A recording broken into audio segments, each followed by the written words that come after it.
Magandang araw sa lahat.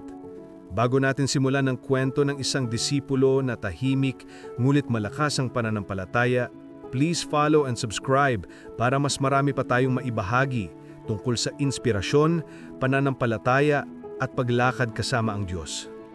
Sa isang tahimik na umaga sa tabing dagat, nag-aanyaya ang liwanag ng araw sa bagong simula. Doon, nakatayo si Andrew, isang simpleng mangingisda, kasama ang kanyang kapatid na si Pedro. Ang kanilang mga kamay ay basa pa sa huling paghahanda ng lambat, at ang malamig na simoy ng hangin ay pumapawi sa pagod ng gabi.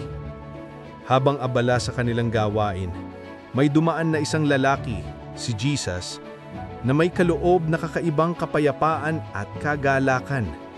Hindi lamang siya naglalakad sa kanilang harapan, kundi parang hinahatid niya ang liwanag sa bawat mata na tumitingin sa kanya. Si Andrew ang unang lumapit kay Jesus. Nang tanungin siya ni Jesus, "Sumunod ka sa akin." Hindi nagdalawang isip si Andrew.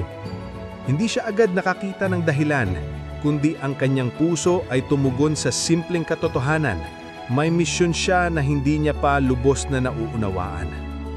Agad niyang iniwan ang lambat at ang gawin na matagal na niyang kinagisnan.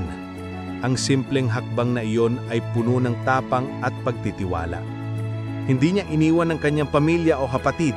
Sa halip, dinala niya si Pedro at ibinahagi ang nakita at naramdaman niya. Andrew, sa kanyang kababaang loob, ay naging tulay upang ang iba ay makakita rin ng liwanag. Nang makita niya si Jesus, agad niyang sinabi sa kapatid niya, "Natagpuan namin ang Mesiyas." Sa isang iglap, hindi lamang siya sumusunod, nagiging tagapagbatid din siya ng kabutihan at pag-asa. Ang kwento ni Andrew ay hindi palaging punong-puno ng kabighani o matinding mirakulo. Madalas, siya ay tahimik na sumusunod, nakikinig, at naglilingkod sa tabi ni Jesus.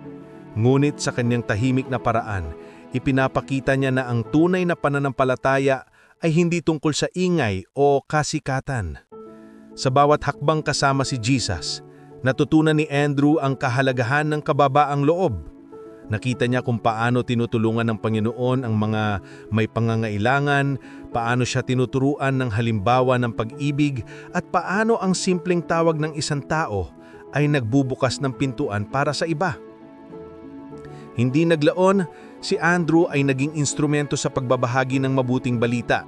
Tinuruan niya ang iba, dinala sila kay Jesus, at ipinakita kung paano ang pananampalataya ay maaaring lumago at kumalat. Hindi siya ang pangunahing lider, ngulit sa kanyang pagiging tapat at mahinahon, nakatulong siya na maraming tao ang makilala ang Mesiyas. Ipinapakita ng kwento ni Andrew na ang bawat hakbang, gaano mang kaliit o katahimik, ay mahalaga sa plano ng Diyos. Ang pagtitiwala, simpleng pagkilos, at pagmamahal ay nagdudulot ng pagbabago sa komunidad at sa puso ng bawat tao. Sa buhay natin, madalas tayong natatakot na gumawa ng hakbang dahil sa kawalan ng katiyakan. Ngunit tulad ni Andrew, minsan ang kailangan lang natin ay tumugon sa simpleng tawag, sumunod. Hindi kailangan ng kumpletong plano, hindi kailangan ng kumpletong kaalaman. Sapat na ang bukas na puso at pagtitiwala. Ang kwento ni Andrew ay nagpapaalala sa atin na ang pagiging disipulo ay hindi tungkol sa pagkakaroon ng pinakamalaki o pinakakahangahangang papel. Ito ay tungkol sa katapatan, kababaang loob, at pagnanais na ipagbigay alam ang kabutihan sa iba.